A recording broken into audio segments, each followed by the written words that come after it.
तो equivalent weight of molecule in disproportionate reaction ना, तो डिस्प्रोपोर्शनेट रिएक्शन किसको बोलते हैं? वैसा मॉलिक्यूल जो ऑक्सीडाइज भी करे और खुद, तो वैसे मॉलिक्यूल जिसमें डिस्प्रोपोर्शनेशन हो। अभी तक हम लोग इक्विवेलेंट वेट क्या कर रहे थे, निकाल रहे थे, या तो केवल ऑक्सीडाइज हो रहा था या तो हो रहा था ना, तो उसमें हम लोग इक्विवेलेंट वेट निकाल लेते। जैसे एक एग्जांपल देते हैं भाई, इक्विवेलेंट वेट जो हम कराए थे AS2, ये लग कराए हैं आप लोग को, ASO4 और ऐसा देखो हम आधा रिएक्शन लिखा रहे हैं, कभी कभी पूरा रिएक्शन दे देगा, तो टेंशन मत लेना, जो प्रोसेस है जो कॉन्सेप्ट है वही कॉन्सेप्ट फॉलो होगा। तो इस मॉलिक्यूल में इसका इक्विवेलेंट वेट क्या है? क्या यह रिएक्शन डिस्प्रोपोर्शनेट है? हाफ है, तो क्या ये डिस्प्रोपोर्शनेट हाफ रिएक्शन है? तो इसमें हम लोग निकाले थे, याद करो, सल्फर, इसमें किसका ऑक्सीडेशन नंबर निकालते थे? आर्सेनिक का कि सल्फर का? दोनों अननोन होता था क्योंकि रूल में दोनों नहीं है, तो वैलेंसी यहाँ वाला, यहाँ वाला, तो वैलेंसी यहाँ पे और यहाँ पे, और यहाँ पे आर्सेनिक,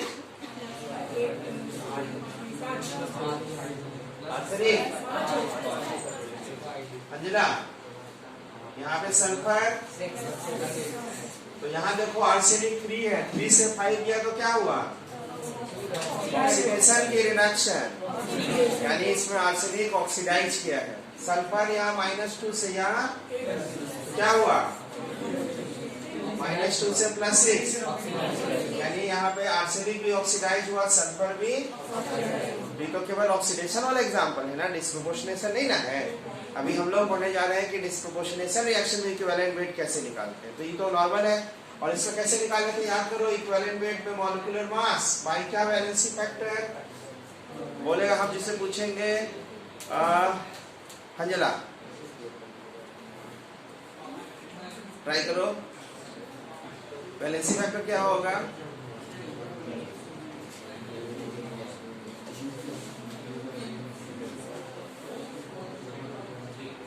वैलेंसी फैक्टर क्या होगा?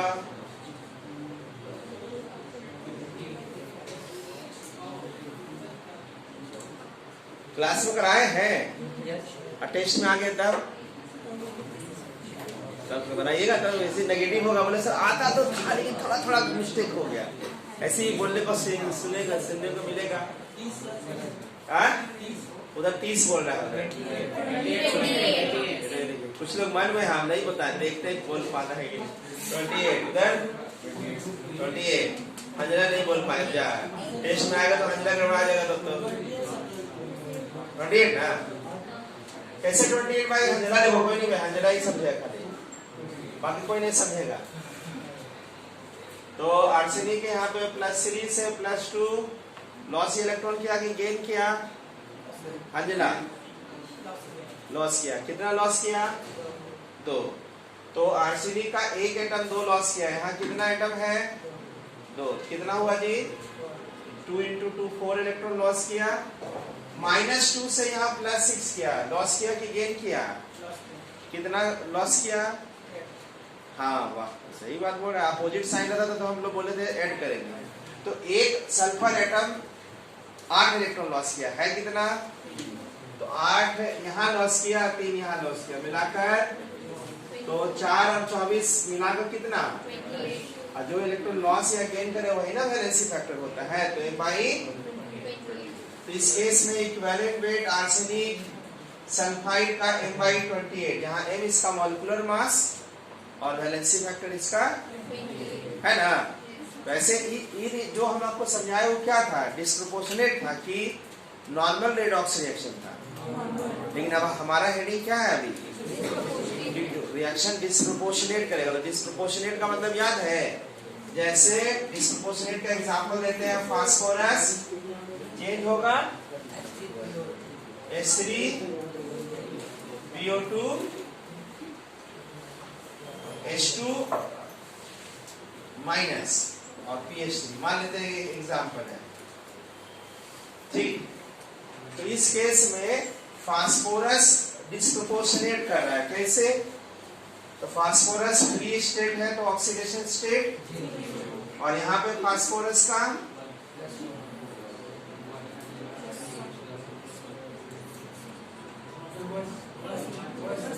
देखो बहुत लोग बोल रहे हैं 90% बोल रहा है, लेकिन ना 10% ना चुप है। जान ना मेरे बंदे वही काम कर रहे हैं, है ना अंजना? हाँ +1 देखो वाह।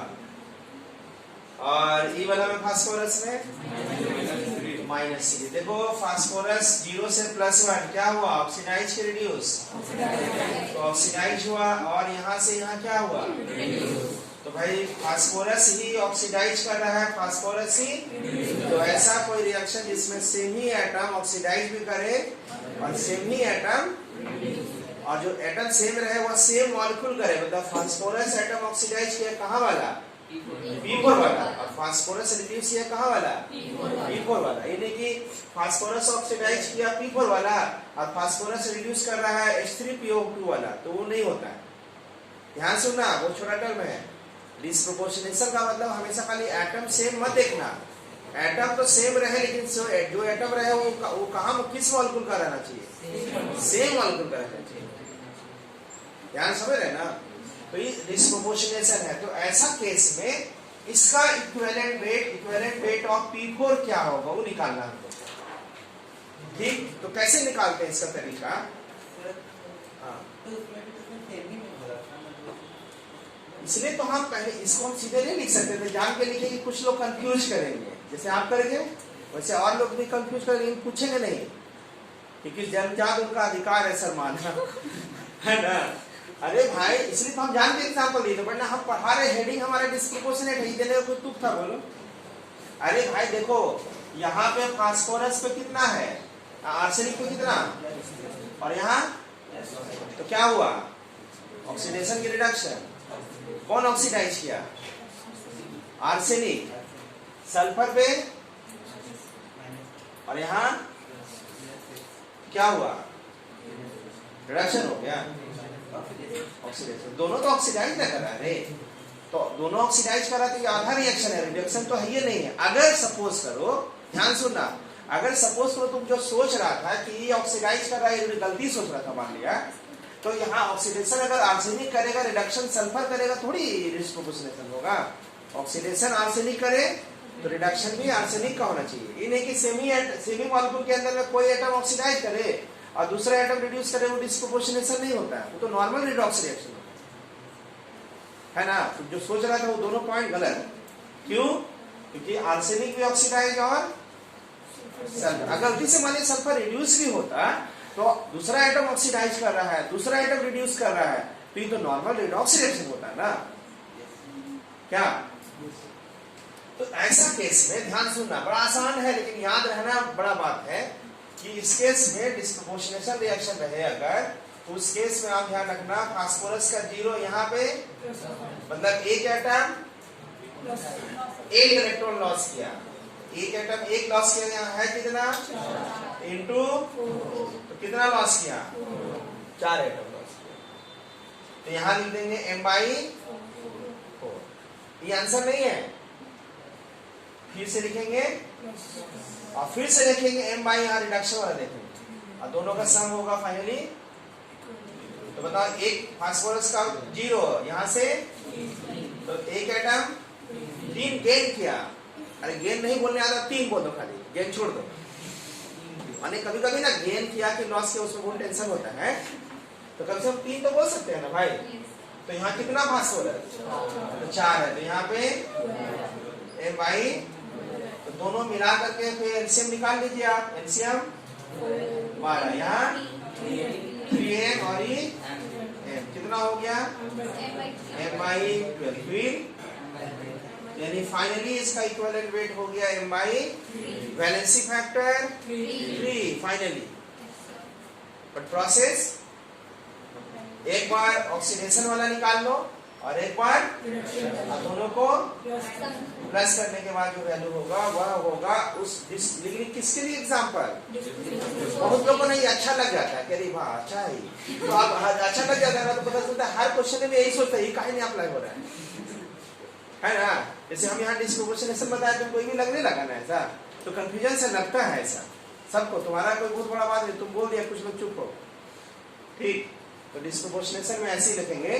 तो कॉपी करने से पहले एक मिनट, थोड़ा सा दिखाई नहीं दे रहा है इसमें, थोड़ा सा हल्का,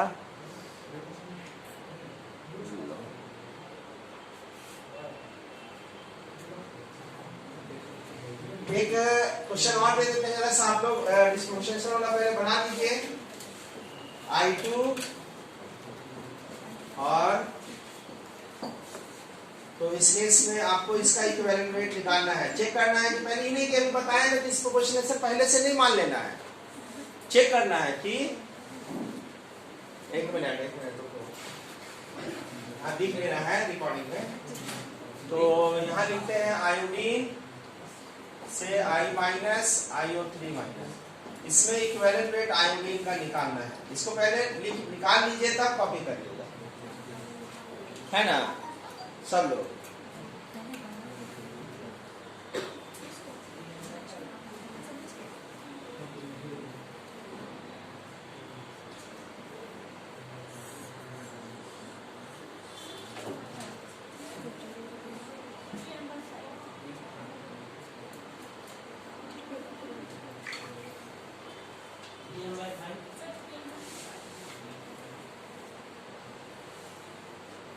CM/5 क्या ये डिस्प्रोपोर्शनेशन था? डिस्प्रोपोर्शनेशन था।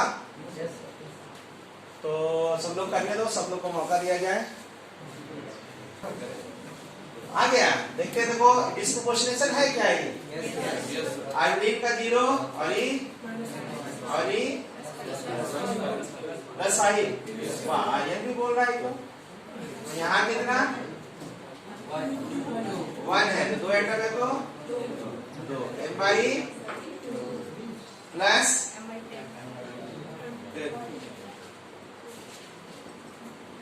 M/10 एलसीएम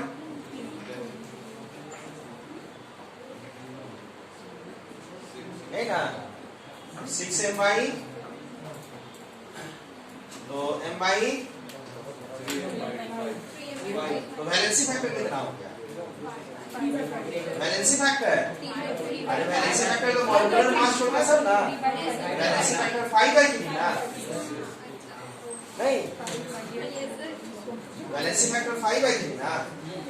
आप कॉपी कर लीजिए वैसे सब लोग।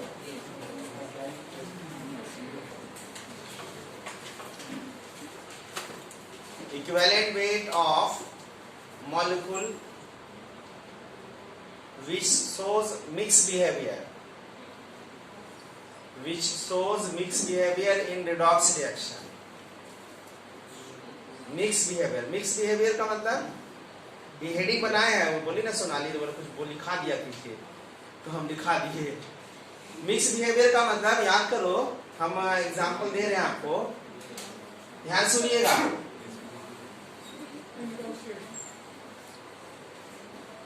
ये हम आप लोगों को बैलेंस करवाए थे,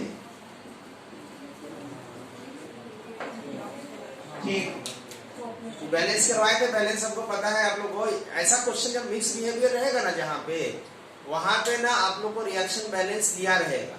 हम बैलेंस भी लिखे नहीं है, लेकिन उस क्वेश्चन में आपको बैलेंस दिया रहता है, और नहीं दिया रहेगा तो हम लोग बैलेंस करने तो आता ही है, लंबा क्वेश्चन हो जाएगा, थोड़ा सा बैलेंस करना एक पार्ट होगा, उसके बाद इक्विवेलेंट वेट निकालना दूसरा पार्ट हो जाएगा। तो सबसे पहले सोचो इस रिएक्शन में कौन सा मॉलिक्यूल मिक्स बिहेवियर, यहाँ देखो कॉपर, पहले पहचानना पड़ेगा। बार बार क्या कर रहे हैं ना, हम तो पढ़ाते जाएंगे, लेकिन जो क्वेश्चन कम बनाएगा ना जो स्टूडेंट, उसको हर बात में लगेगा ये वाला कॉन्सेप्ट इसमें काहे नहीं लग रहा है। कम मेहनत करने से, हाँ ज्यादा मेहनत करने लगेगा ना तो आपको क्लियर कट सब क्लियर होगा। जैसे यहाँ पे कॉपर है, कॉपर का ऑक्सीडेशन नंबर हम बताते जाएंगे, तो हाँ हाँ करना, अगर समझ आया तो, नहीं है तो तुरंत निकालना। अब पूछना कि नहीं सर इसमें एक बार निकाल दीजिए। कॉपर का यहाँ पे अंजला कैसे +2, हाँ अंजला वो कमजोर समझ रहे हैं। NO3 का -1 है तो 2 NO3 है तो इसमें +2 होगा ना। तो कॉपर यहाँ पे है, तो कॉपर और कहीं है, तो कॉपर यहाँ पे रिड्यूस कर रहा है, तो यह सर भी बोल रहा है ऑक्सीडाइज कर रहा है, कॉपर केवल और केवल रिड्यूस, तो मिक्स बिहेवियर नहीं हुआ। मिक्स बिहेवियर का मतलब डिस्प्रोपोर्शनेट नहीं, अभी बताएंगे। दोनों रहा तो डिस्प्रोपोर्शनेट ना होता है, तो अलग टाइप हो गया ना। इसमें कॉपर केवल और केवल ऑक्सीडाइज कर रहा है, तो कॉपर का अगर इक्विवेलेंट वेट निकालना हुआ, ध्यान सुनना, कोई दिक्कत नहीं कि मिक्स बिहेवियर कराने लगना इसमें। Mi2, यहाँ M कॉपर का 63.5 एटॉमिक मास, ठीक। अब यहाँ पे देखिएगा नाइट्रोजन HNO3 यहाँ पे मिक्स बिहेवियर शो कर रहा है। कैसे मिक्स बिहेवियर? डिस्प्रोपोर्शनेट नहीं, डिस्प्रोपोर्शनेट अलग है, मिक्स बिहेवियर। इसमें HNO3 में नाइट्रोजन है, यहाँ पे नाइट्रोजन का ऑक्सीडेशन स्टेट +5, ओके। और यहाँ पे नाइट्रेट है, तो नाइट्रेट आप अलग से निकाल लीजिए। नाइट्रेट में भी नाइट्रोजन का, यहाँ भी नाइट्रोजन का +5, मतलब कुछ नाइट्रोजन एज इट इज गया है, एज इट इज मतलब सेम, जो ऑक्सीडेशन स्टेट रिएक्टेंट में था वही ऑक्सीडेशन स्टेट चला गया। यहाँ पे देखो नाइट्रेट था, नाइट्रेट के आगे क्या लगा हुआ है, और यहाँ से H हट गया, मतलब हट गया। समझने का तरीका है, मतलब कुछ नाइट्रेट जो नाइट्रोजन था एज इट इज नाइट्रेट ही चला गया, एक तरह समझिए। या ऐसा समझिए कि कुछ नाइट्रिक एसिड था, उससे H अलग हो गया, खाली मतलब नाइट्रेट बचा, मतलब एसिडिक बिहेवियर शो कर रहा है। H+ अलग हो गया तो बिहेव एज एसिड नहीं, पक्का। या आप इसको ऐसे समझिए, वो ना बोलिए कि कुछ नाइट्रेट एज ए नाइट्रेट चला गया, मतलब ऑक्सीडेशन नंबर चेंज नहीं हुआ। अब कुछ नाइट्रोजन यहाँ पे देखो, तो ये क्या होगा, रिड्यूस हुआ, यानी कुछ नाइट्रोजन एज इट इज गया, कुछ रिड्यूस करे या ऑक्सीडाइज। दूसरा एग्जांपल में ऑक्सीडाइज भी हो सकता है, कुछ एज इट इज चला जाए और कुछ ऑक्सीडाइज करे या, तो वैसे मॉलिक्यूल को मिक्स है। उस केस में इक्विवेलेंट वेट, इस केस में HNO3 अगर आपको निकालना है तो आप नॉर्मल मेथड से नहीं निकाल सकते। क्यों? अगर आप इसको एसिड मानिएगा तो एसिड में याद होता है वैलेंसी फैक्टर कितना H+ टूट के अलग होगा, तो उस केस में वैलेंसी फैक्टर 1 होगा। और अगर आप इसको मानिएगा 5 है और E, तो इसके हिसाब समझिएगा तो वैलेंसी फैक्टर 3 होगा। तो दोनों में से कोई है, कौन लेंगे, कौन है ना। तो ऐसे केस को क्या बोलेंगे हम लोग, तो जहां मिक्स बिहेवियर होगा, पहले पहचानना कि मिक्स बिहेवियर, तब उसका कॉन्सेप्ट रहेगा। तो वैसा क्वेश्चन को, वैसा मॉलिक्यूल का इक्विवेलेंट वेट निकालने के लिए रिएक्शन बैलेंस करना होगा। और रिएक्शन बैलेंस करने का वाला ऐसा मेथड है ना कि इसमें दुनिया में किसी का भी, सारा का सबका निकाल सकते हैं। जैसे इसका बैलेंसिंग आप लोग को याद होगा, देखो रिएक्शन बैलेंस ही है, बैलेंस है, चेक कर लो। तो मिक्स बिहेवियर वाला मॉलिक्यूल निकालना है ना, तो रिएक्शन बैलेंस होगा तो सबसे आसान हो, बैलेंस करके ही निकाल सकते हैं, ठीक। बैलेंस हो गया है। और अगर मिक्स बिहेवियर वाला कोई मॉलिक्यूल रहेगा ना, जनरली इक्विवेलेंट वेट पूछेगा ना आपसे, तो उस केस के लिए आपको जनरली रिएक्शन बैलेंस वाला रिएक्शन दिया रहेगा। लेकिन आप बैलेंस वाला दे देगा तो पहले से मत समझ लेना वो मिक्स बिहेवियर, अरे इसमें ये ना मिक्स बिहेवियर, ये तो नॉर्मल मॉलिक्यूल है। जल्दी से इसका पूछ देगा तो हम तो नॉर्मली निकालेंगे। अब अगर इसका निकालना होगा, ध्यान रखना इसमें जो बताने जा रहे हैं वो भले हम यहाँ पे इक्विवेलेंट वेट निकाल रहे हैं, बट बहुत सारा क्वेश्चन का आंसर आपको मिलेगा, ठीक। इसमें किसका, इसका इक्विवेलेंट वेट निकालना है तो मॉलिक्यूलर मास किसका, प्रॉब्लम किसमें है, प्रॉब्लम क्या है, इसको एसिड माने, इसको खुद रिड्यूस कर रहा है तो ऑक्सीडाइजिंग एजेंट माने, खुद रिड्यूस हो रहा है, देखो है ना। तो वैलेंसी फैक्टर का प्रॉब्लम है, किसका वैलेंसी फैक्टर का, तो वैलेंसी फैक्टर अगर निकल गया तो आंसर रख देंगे। अब आपको याद करो ये रिएक्शन बैलेंस है, ये जो मेथड बता रहे हैं, मतलब समझ लीजिए this is universal method for determination of valency factor of any molecule. एक तरह से आप बोलिएगा कि अगर रिएक्शन बैलेंस दिया रहेगा ना, तो रिएक्शन बैलेंस दिया रहेगा तो उसमें वैलेंसी फैक्टर किसी भी मॉलिक्यूल का आप निकाल सकते हैं, बहुत आसान तरीका। आप बताइए रिएक्शन बैलेंस है, इसका मतलब इस कोएफिशिएंट को देख करके हम मोल जैसा पढ़ सकते हैं। क्या पढ़ सकते हैं कि कॉपर का 3 मोल अगर रिएक्ट करेगा तो 3 मोल के साथ बराबर नहीं, 3 मोल के साथ रिएक्ट करेगा तो HNO3 का 8 मोल खत्म होगा। लेकिन हम जानते हैं कि कोएफिशिएंट को देखकर पढ़ना आसान लगता है, इसको बोलते हैं 30 मोल खत्म होगा तो, है ना। ये नहीं कोएफिशिएंट ही मोल नहीं है, कोएफिशिएंट रिलेशन होता है। लेकिन कोफिशिएंट को इनडायरेक्टली रिलेशन होता है, लेकिन कोफिशिएंट भी कोई नंबर है तो नंबर के बराबर मोल भी तो ले सकते हैं ना, है ना। तो हम अब इसमें लॉ ऑफ इक्विवेलेंस लगाना चाह रहे हैं। तो लॉ ऑफ इक्विवेलेंस क्या होता है कि किसी रिएक्शन में मोल के हिसाब से कितना भी मोल रिएक्ट करे, लेकिन उसको अगर इक्विवेलेंट में कन्वर्ट करे तो आपस में इसको इक्विवेलेंट में कन्वर्ट करने के लिए क्या तरीका, इसका मोल इनटू कितना निकाल चुके हैं, बैलेंसिंग फैक्टर 2 इक्वल टू, अब इक्वल टू लिख रहा है, इसका मोल इंटर इसका बैलेंसिंग फैक्टर बताओ, वही तो निकालना है। x अननोन क्या है, x का वैल्यू मतलब 6y, तो बैलेंसिंग फैक्टर 3/4। यहाँ पे आप रख सकते हैं मॉलिक्यूलर मास बाई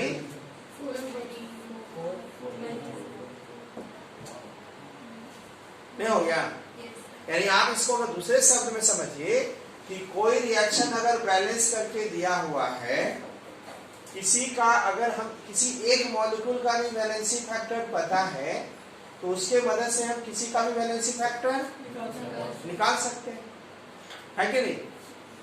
अगर आपको चाहता है कि इसका निकाले तो इसका भी निकल जाता है, आप चाहते हैं इसका निकाले तो इसका भी निकल सकता है, खाली लिखना पड़ता है। फिर से सुनिए, भले हम इसका यूज कहाँ पे कर रहे हैं, जहां पे मॉलिक्यूल मिक्स बिहेवियर, लेकिन इसको अगर उससे अलग हट के सोचिए तो इस कॉन्सेप्ट से किसका भी इसका बैलेंसिंग फैक्टर निकल सकता है, किसी का, लेकिन उसके लिए कम से कम उस रिएक्शन में किसी एक का पता होना चाहिए, नहीं। और ये कॉन्सेप्ट कब अप्लाई कर सकते हैं, जब रिएक्शन, तब ना कोफिशिएंट को देखकर मोल लिखेंगे या mole into balancing factor equal to equivalent कर सकते हैं, है ना। जैसे दूसरा समझ आया, बोलो आर्यन, आर्यन आर्यन पूछता है, पहले इसका समझ गए ना, हाँ तो बस अब इसका निकालना, इसका पता है ना रे, तो दोनों का इक्विवेलेंट बराबर करो, तो दोनों का इक्विवेलेंट का मतलब इसका 3 मोल इनटू इसका बैलेंसिंग फैक्टर 2, इसका 3 मोल इनटू इसका बैलेंसिंग फैक्टर y, इसका बैलेंसिंग फैक्टर 2 आया तो m/2, है ना। किसी का भी निकाल सकते हैं इस प्रोसेस से, लेकिन इसके लिए कंडीशन क्या होना चाहिए, अब बैलेंस नहीं रहा तो हम लोग तो बैलेंस करने सीखे हैं, लेकिन वैसा जनरली क्वेश्चन में नहीं मिलेगा कि पहले बैलेंस करो फिर ऐसे करो, थोड़ा सा हार्ड काम है, लेकिन पूछ नहीं सकता, ये हम नहीं कर सकते, पूछ सकता है, ठीक। चलिए कॉपी करिए सब लोग, पिछला जो पॉइंट है वो देखिए, कॉपी हो गया सब लोग ना।